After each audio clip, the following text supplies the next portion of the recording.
Hey guys, it's Courtney, and today we're going to be doing a little bit of an ink comparison. I get a lot of questions, and I see a lot of questions in Facebook groups about inks, colored inks specifically, and which ones are best for which techniques.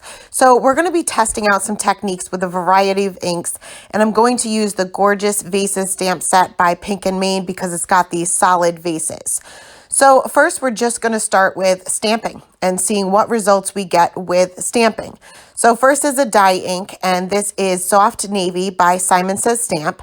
Went ahead and inked that up, and the ink pad itself is a felt ink pad. So it's nice and sturdy, and you can see that we get a pretty good impression there. And this will kind of even out as it dries.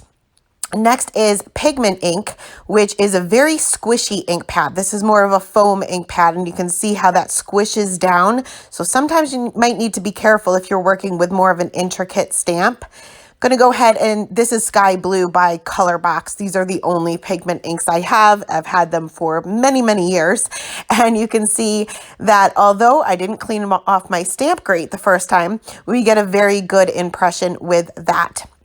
Next is a hybrid ink, which is basically a combination of dye and pigment ink. This is Spring Rain by Simon Says Stamp. And again, this is all I have. This came with a kit. This is a mini ink cube. And I get a lot of questions too with the ink cubes versus the full-size pads. Personally, I like the full-size pads, but that's all personal preference. You can see we got a decent impression with that, not the best. Next is regular distress inks, which have been around for years, and this is Chipped Sapphire. Again, this is a type of dye ink. It has different properties than your traditional dye ink, but it is still a dye ink. And it's not meant for stamping. You can see here that we didn't get that great of an impression, and unless you use a MISTI or another stamp positioner and stamp it several times, which will affect the intensity of color, you're not going to get a great impression with distress inks. Next is a Distress Oxide, which is also a type of hybrid ink, and again, not meant for stamping, but much better than the traditional ink, the traditional distress inks. So you can see that we got a so-so impression. Again, if you were to use a stamp positioner and stamp this multiple times, obviously it would be a lot better than this. Next is a Simon Hurley Create dye ink, which is similar to properties of distress inks. However, the main difference that I can see between the distress inks and the Simon Hurley inks is that you get a very, very clean and crisp stamped impression with these, as you can see. So here is a quick look at all of the regular stamping, just regular old stamping with all of the inks that we are comparing today. And you can see that we have a large variety, but for the most part, as long as you have a stamp positioner, any of these would work. Next, we're going to try out some heat embossing with these inks. I'm going to go in the same order here, using the same image. I'm going to go ahead and stamp this out, and I'm not using clear embossing powder like I normally would if I was using a colored ink, but I'm going to use white. And the only reason why I'm using white is so that you guys can see on camera how well it sticks to the ink. Now, dye ink is very fast drying. It's dry to the touch pretty much immediately. So you can see that the embossing powder didn't really stick to these areas. We have a few little areas where we have some specks of embossing powder, but certainly not anything that you'd want to emboss with consistently. Next, we're going to bring back out the Pigment ink, and remember, this is a very slow drying ink with that squishy ink pad, and it stays wet for quite some time. So this is actually really good for heat embossing. So going to go ahead and stamp that down, and again, sprinkle on that white embossing powder. And even though this is a lighter ink, you'll still be able to see that that embossing powder pretty much sticks to every single area. And you'll be able to see it even better when I actually heat set it. You can pretty much not even see the ink anymore underneath. So this is a really good ink for heat embossing. Next, we're going to move on to the hybrid ink, which is, remember, a mix between the dye and the pigment ink, but it is a fast drying ink. It is not dry immediately. It doesn't quite dry as fast as the dye ink, but it is still a very fast drying ink. So you can see that I'm moving pretty quick here. I don't want it to sit too long before sprinkling on that embossing powder. But even so, even with that pigment property, I didn't get all that great of coverage with that embossing powder, and you'll be able to see here that I see a lot of that ink showing through underneath that embossed area. Next, we're going to move on to the Distress ink, and this is a slower drying dye ink, which is why it's so great for blending. However, remember, we didn't get a great impression when we stamped with it. So because we're not able to get a great impression when we stamp with it, the embossing powder is not really going to stick the way you would think it would, even though it is a slower drying dye ink. And you can see once we heat set that, you can see a lot of that dark blue showing through underneath. Next is the Distress Oxide inks, and remember, these are better for stamping, but they're still, in my opinion, not the best. So went ahead and stamped that out and sprinkled on that white embossing powder.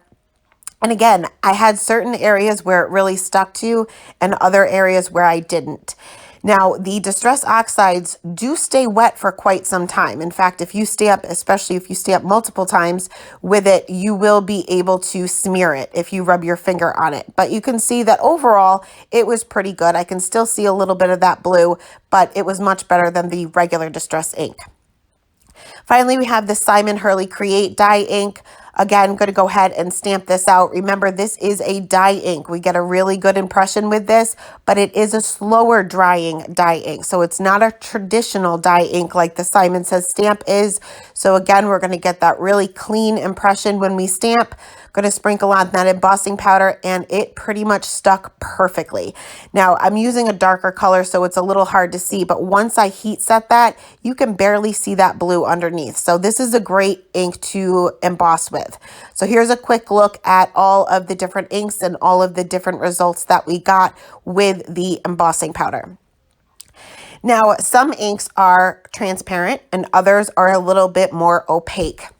So in order to test this out, we are going to restamp all of these inks with that same stamp because it's here and it's already on my acrylic block.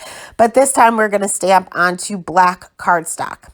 Starting off with that dye ink. Again, can't see it. It's pretty much just gets that paper wet. If you kind of twist and turn the paper, you can see it a little bit, but definitely not opaque at all. Next, moving on to the pigment ink, which is very opaque, and luckily it's a light enough color where it's really going to show up on that black cardstock. You can see that we get really nice results.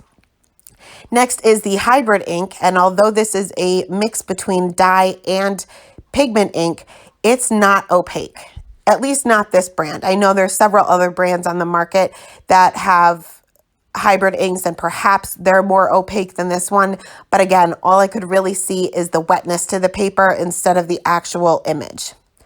Next is the Distress ink, and this time I brought out Broken China because it's lighter. So I figured it would show up a little bit more on black cardstock rather than using that chipped sapphire. But Distress inks, regular Distress inks are dye inks. So again, they didn't show up. But this time we're going to go on to the oxides, and I'm going to bring out that same Broken China. And remember, this is a hybrid, but it's also opaque. That's another property of the Distress Oxides, is that they will show up on dark colored cardstock. So you can see here that I actually got a better impression on the dark cardstock than I did on the white. Finally, moving on to the Simon Hurley Create. This is a dye ink. It is not opaque. So again, you can't really see too much of what we stamped on that black cardstock. Here's a quick look at all of the ones that we stamped out on the black cardstock. And you can see, for the most part, really only 2 of them actually came out. So finally, we are going to test out the blending properties of each of these inks. We all love to do ink blended backgrounds, so let's see how these compare. First, we're going to start off with the Simon Says stamp, and I brought out the deep purple in order to blend that with the soft navy. I'm using Blending Buddy brushes by Trinity Stamps. You can use an ink blending tool here, makeup brushes, whatever you have in your stash. I'm just going to go in with a very light hand with that soft navy and then bring in that deep purple and try to get these to blend.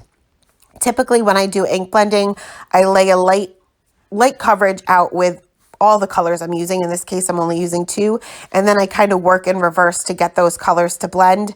Now, I did have some harsh areas where I laid my brush down. And because these inks dry so quickly, it's hard to work those areas out. So you have to be careful to slowly build your color.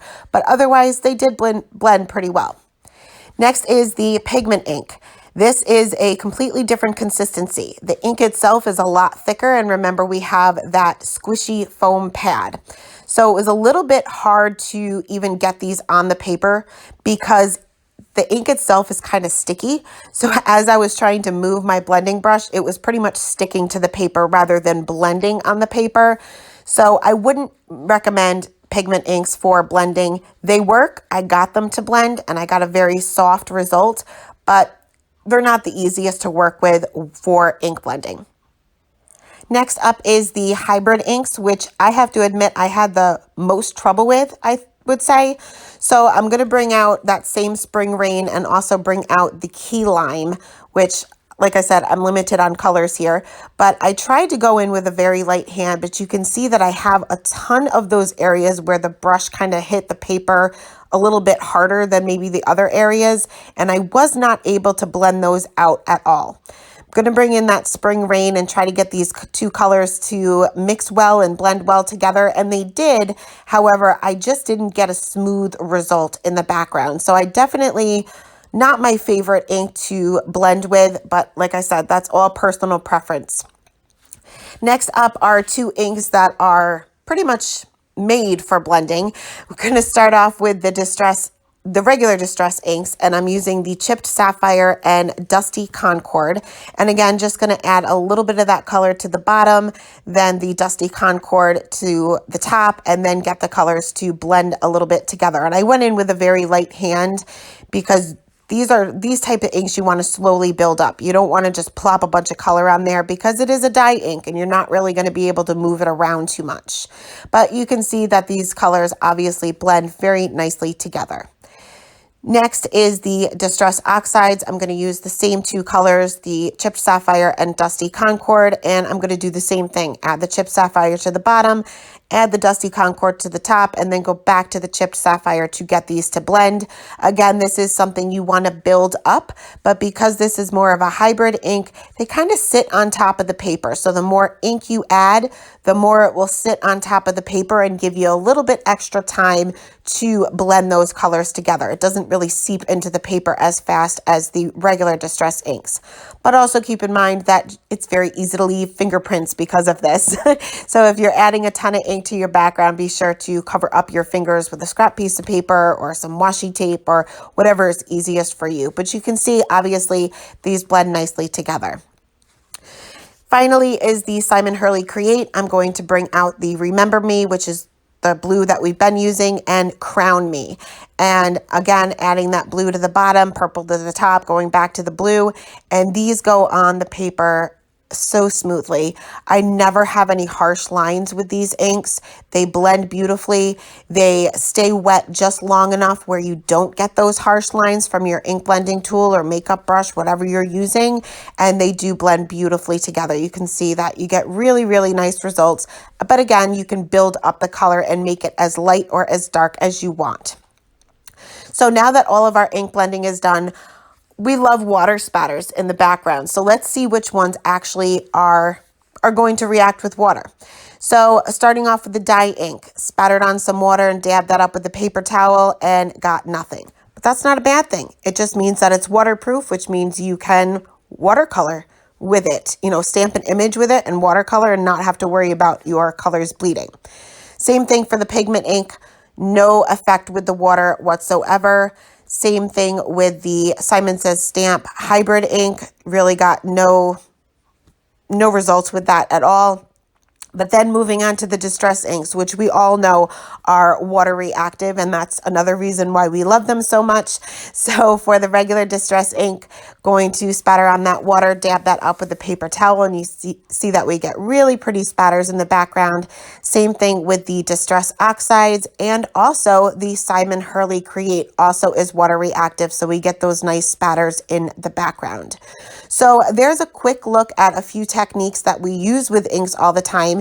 And here I'm just going to kind of briefly go over what we've already learned in this video. Okay, so let's go ahead and recap everything here. Starting with dye inks, and this is typical, there's always going to be exceptions to the rule, but these most of the time will dry immediately. They have a felt pad, they're waterproof, and they are also transparent. So because of these properties, they are great for stamping, great for ink blending, but not so great for heat embossing.